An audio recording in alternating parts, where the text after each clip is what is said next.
அம்மன் முகம் செய்வதற்கு என்ன என்ன பொருட்கள் தேவை என்று சொல்கிறேன். ஒரு கலசச்சொம்பு, ஒரு தேங்காயில் தான் நான் இப்போது முகம் செய்ய போகிறேன். பட்டு வைக்கிறதுக்காக திலகம் பட்டும் இருக்குது, ரவுண்டு பட்டும் இருக்குது. அந்த நேரம் பார்த்து நமக்கு எது பிடிக்குதோ அதை வச்சுக்கலாம். வேறு எதுனா செட் பண்ணணுன்னாக்கா ரெட் கலர் சாந்து, ஒயிட் கலர் சாந்து, மஸ்காரா கண்ணுக்கெல்லாம் வேணும் இல்லையா கருப்பு, அதுக்காக இந்த மஸ்காரா. உருவத்துக்கு கண்ணை சுற்றி இருக்கிறதுக்கு உள்ளன் பெருசாக கட் பண்ணி அப்படி புருவம் வைக்கணும்.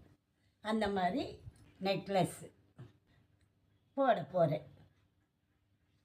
இதுக்கு ஒரு எலுமிச்சம்பழம் பிழிஞ்சு அந்த சாறு போட்டு தண்ணி போட்டு பிசைஞ்சாக்கா 4-5 நாளைக்கு கருப்பு ஆகாது.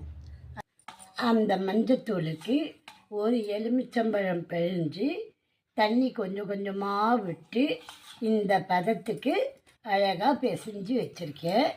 இந்த பக்கம் நரம்புலேருந்து இந்த பக்கம் நரம்பு வரைக்கும் நீங்கள் எடுத்தீங்கன்னா கரெக்டாக வரும். வாய், கண், மூக்கு, காது எல்லாம் வச்சிடலாம் அதில் அழகாக. இப்போது அந்த மஞ்சளை வச்சு நல்லா முதல்ல ப்ரெஸ் பண்ணிவிட்டு புருவத்துக்கு ரெண்டுத்துக்கும் ஒரே அளவாக எடுத்து இப்படி புருவம் வளைஞ்சிருக்கு இல்லையா, அந்த மாதிரி வச்சுட்டு மூக்கு நம்ம எந்த அளவுக்கு வேணுமோ அந்த அளவுக்கு எடுத்து வச்சுக்கின்னு இந்த நகையை போட்டு உங்ககிட்ட நான் காமிக்கணும். இப்போது மேலேருந்து நெத்திக்கு அப்படியே அழகாக இறக்கி விட்டேன் மஞ்சள் வச்சு. அதுக்கப்புறம் மூக்கு வச்சேன்.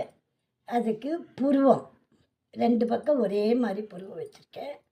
கண்ணும் அழகாக எடுத்து வச்சுருக்கேன். வாய்க்கு அழகாக லிப்ஸ்டிக் போட்டு வச்சுருக்கேன். காதில் பாருங்கள் கம்மல் அழகாக இருக்குது. கிரீடத்துக்கு எங்கிட்ட கிரீடம் இல்லை, அதனால் இது ஒரு நெக்லஸ் மாதிரி இருக்கும். அந்த நெக்லஸை அப்படியே வளைச்சி வச்ச அழகாக செட் ஆயிடுச்சு. இப்போ பாருங்கள் எப்படி இருக்கு முகம், அழகாக இருக்கா? நல்லா தெரியுதுங்களா?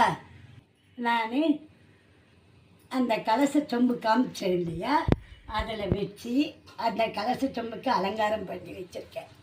அதில் இந்த முகத்தை வச்சு உங்களுக்கு எல்லாருக்கும் காமிக்கிறேன். இப்போ பாருங்கள் எவ்வளோ அழகாக இருக்குது அப்படின்னு சொல்லிட்டு. வாய்ப்பு எனக்கு அளித்த கோவை புவனா அவர்களுக்கு மிக மிக நன்றிம்மா.